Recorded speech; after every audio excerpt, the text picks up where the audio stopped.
बिस्मिल्लाहिर्रहमानिर्रहीम। फ्रेंड तव्हां जीअं ॾिसी रहिया आहियो असांजो चैनल इख़लाक़ वॉइस टीवी। फ्रेंड असांजे चैनल में तव्हांखे दिलि जी गहराइनि सां अस्सलामु अलैकुम।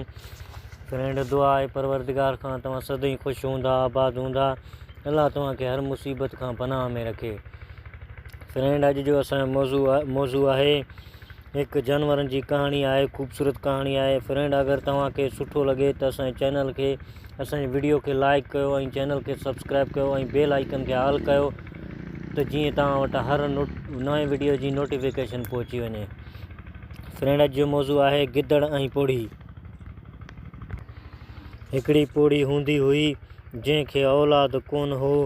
तंहिं हिकु ॿारूटो ॿेर जो नंढड़ो वण घर में पोखियो। खेसि पाणी ॾेई ताते वॾो कयाईं। साल खन खां बाद पोइ उहो ॿारूटो तयारु अची थियो ऐं ॿेरनि जी मुद में ॿेर झलियाईं। ॿेर बि अची पका। सो पोड़ी ख़्यालु कयो त अॼु ॿेर हेठां ॿुहारी ॾेई मैदान साफ़ु करे छॾियां ऐं सुबुह जो उथी ॿेर ढूणे खाईंदुसि।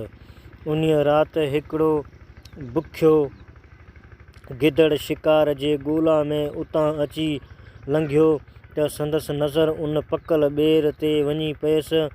आहिस्ते आहिस्ते पेर में ॾेई उन ॿारूटे जे हेठां अची बीठो, छो त पोड़ीअ जा ॿ कुकड़ बि उन ॿेर ते वेठा हुजनि।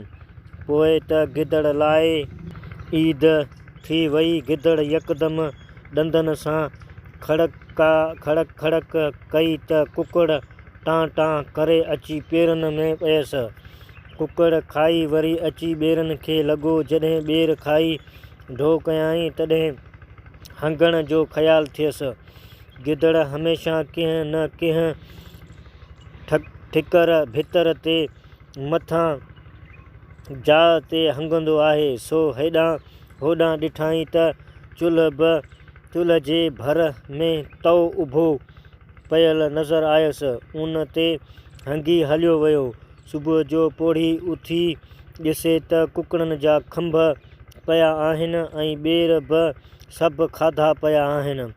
वरी जो चुल्ह ॾे वञी त तओ बि गिदड़ जे गूंह सां ख़राबु थियलु ॾिठाई। वेचारी मुंहुं मथो पिटी वेही रही। ॿिई राति वरी बि साॻियो गिदड़ आयो ऐं ॿेर खाई तए ते हंगी वियो। पोइ त गिदड़ अची हिरियो। रोज़ु राति जो अचे ॿेर खाए तए ते हंगे हलियो वेंदो हो। पोड़ी वेचारी घणेई हकलूं ॾिनसि पर गिदड़ मुड़े ई न। आख़िर हिकिड़े ॾींहुं कंहिं पाड़े वारे चयुसि त माई आऊं तोखे हिकिड़ी अटकल थी ॾिसियां। ईअं करण सां न कि तुंहिंजे ॿेर खाॼंदा ऐं न को वरी गिदड़ ई ईंदो। ईअं कर जो राति जो तओ बाहि में विझी छॾ।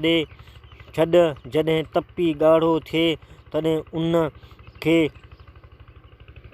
कौड़ो तेल काढ़ाई मिर्च हणी उभो करे रखी छॾ। पोइ वेठे रंग ॾिसजांइ।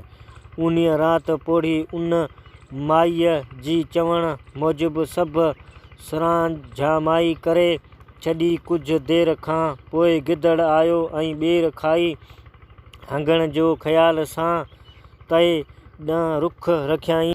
ततल तए ते वेठो ई मस त पोल सड़ण लॻुसि। उनाणियूं करे वेठो भॻो ऐं वरी कॾहिं बि उन पोड़ीअ ॾांहुं न आयो। फ्रेंड असांजो वीडियो तव्हांखे पसंदि अचे त फ्रेंड असांजो रिक्वेस्ट आहे तव्हांखे त असांजे वीडियो खे लाइक कंदा ऐं चैनल खे सब्सक्राइब कंदा ऐं बेल आइकन खे ऑल ज़रूरु दॿाईंदा, छो त जेको बि असांजो नओं वीडियो तव्हां अपलोड कंदासीं असां तव्हां वटि असांजो जल्दी पहुची वेंदो। फ्रेंड अल्लाह तव्हांखे ख़ुशि रखे, आबाद रखे। ख़ुदा हाफ़िज़।